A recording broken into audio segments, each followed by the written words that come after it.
નવસારીની જીવાદોરી સમાન પૂર્ણા નદીને સ્વચ્છ રાખવા માટે નવસારી મહાનગરપાલિકાએ કમર કસી છે.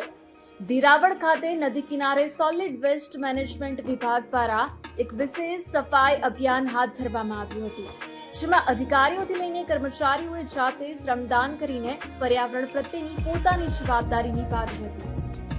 નવસારીની પૂર્ણા નદી, જે શહેરની ઓળખ અને જીવનરેખા છે, તેની સ્વચ્છતા જાળવવી એ હવે સમયની માંગ બની છે. તાજેતરમાં જ નવસારી મહાનગરપાલિકાના સોલિડ વેસ્ટ મેનેજમેન્ટ વિભાગે વેરાવળ ખાતે એક પ્રશંસનીય પહેલ કરી હતી.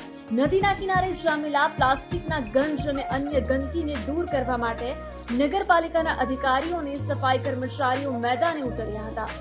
ધમધોકતા તાપમાં પણ આ ટીમે ભારે ઉત્સાહ સાથે શ્રમદાન કર્યું. અભિયાન દરમિયાન ટનબંધ પ્લાસ્ટિક અને અન્ય કચરો દૂર કરવામાં આવ્યો, જેનાથી નદી કિનારો ફરી એકવાર શ્વાસ લેતો થયો હોય તેવું જણાય છે. અધિકારીઓએ જણાવ્યું કે નદીની પવિત્રતા જાળવવી એ માત્ર તંત્રની નહીં પણ દરેક નાગરિકોની પણ ફરજ છે.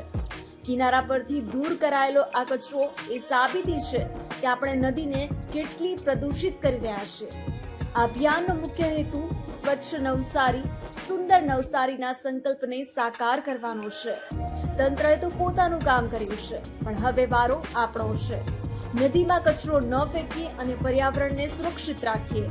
જો તમે પણ તમારા શહેરને સ્વચ્છ જોવા માંગતા હો તો આ વિડીયોને લાઈક કરો અને શેર કરો. ગુજરાતની આવી જ મહત્વની અપડેટ્સ માટે જોતા રહો ગુજરાત સુરક્ષિત.